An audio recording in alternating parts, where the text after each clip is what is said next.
ಶಹಾಪುರದ 6,077 quintal ಪಡಿತರ ಅಕ್ಕಿ ಕಳವು ಪ್ರಕರಣ ಸಿಒಡಿಗೆ ತನಿಖೆಗೆ ಆಗ್ರಹಿಸಿ ಶಹಾಪುರ ನಗರ ಬಿಜೆಪಿ ಮಂಡಲ ವತಿಯಿಂದ ಬೃಹತ್ ಪ್ರತಿಭಟನೆ ಮೆರವಣಿಗೆ. ಯಾದಗಿರಿ ಜಿಲ್ಲೆಯ ಶಹಾಪುರ ತಾಲೂಕಿನ ಕೃಷಿ ಹುಟ್ಟುವಳಿ ಮಾರಾಟ ಸಹಕಾರ ಸಂಘದ ದಾಸ್ತಾನದಲ್ಲಿ ಇದ್ದಂತಹ ಸುಮಾರು 6,077 ಕ್ವಿಂಟಲ್ ಅಕ್ಕಿ ಕಳವು ಪ್ರಕರಣವನ್ನು ಮುಚ್ಚಿ ಹಾಕುವ ಹುನ್ನಾರ ನಡೆದಿದೆ ಎಂದು ಬಿಜೆಪಿ ಯುವ ಮುಖಂಡ ಅಮೀನ್ ರೆಡ್ಡಿ ಪಾಟೀಲ್ ಯಾಳಗಿಯವರು ಗಂಭೀರ ಆರೋಪ ಮಾಡಿದರು.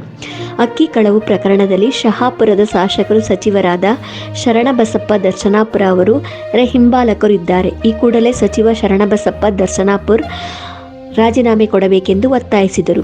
ಬಿಜೆಪಿ ರಾಜ್ಯ ಪ್ರಧಾನ ಕಾರ್ಯದರ್ಶಿ ವಿಧಾನ ಪರಿಷತ್ ಸದಸ್ಯರಾದ ಎನ್ ರವಿಕುಮಾರ್ ಅವರು ಮಾತನಾಡಿ 6,077 ಕಳ್ಳತನ ಪ್ರಕರಣದಲ್ಲಿ ಮಾರಾಟ ಸಹಕಾರ ಸಂಘದ ಅಧ್ಯಕ್ಷ ಗುರುನಾಥ್ ರೆಡ್ಡಿ, ಹಳ್ಳಿಸಗರ ಮತ್ತು ಮಲ್ಲಿಕ್ ಇಬ್ಬರನ್ನು ಬಂಧಿಸುವಲ್ಲಿ ಪೊಲೀಸ್ ಅಧಿಕಾರಿಗಳು ವಿಫಲವಾಗಿದ್ದಾರೆ. ಕೂಡಲೇ ಇಬ್ಬರನ್ನು ಬಂಧಿಸಬೇಕು.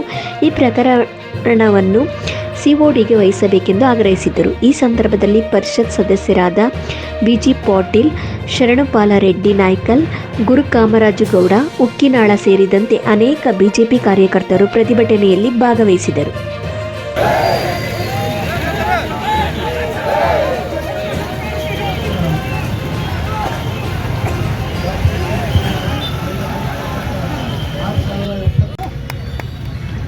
ಯಾಕಂದ್ರೆ ಇವತ್ತು ಅವ್ರದ್ದು ಏನಾದರೂ ತಪ್ಪಿಲ್ಲ ಅಂದ್ರೆ ಅವ್ರು ಇಲ್ಲೇ ಇದ್ದು ಅದಕ್ಕೆ ಸ್ಪಷ್ಟನೆ ಕೊಡಬೇಕಾಗಿತ್ತು, ಪತ್ರಿಕಾ ಹೇಳಿಕೆ ಕೊಡಬೇಕಾಗಿತ್ತು, ಪ್ರೆಸ್ ಮೀಟ್ ಮಾಡಬೇಕಾಗಿತ್ತು. ಅದು ಯಾವುದನ್ನು ಮಾಡ್ದೇನೆ ಇವತ್ತು ಓಡಿ ಹೋಗುವಂತ ಕೆಲಸ ಮಾಡಿದ್ದಾರೆ. ಅವರನ್ನ ರಕ್ಷಿಸುವಂತ ಕೆಲಸ ಯಾರು ಮಾಡ್ತಾ ಇದ್ದಾರೆ? ಇವತ್ತು ರಾಜ್ಯ ಸರ್ಕಾರದ ಸಣ್ಣ ಕೈಗಾರಿಕೆ ಸಚಿವರಾದಂತ ಶರಣಬಸಪ್ಪಗೌಡ ದರ್ಶನಾಪುರ, ಇದು ಅವರ ಕ್ಷೇತ್ರ.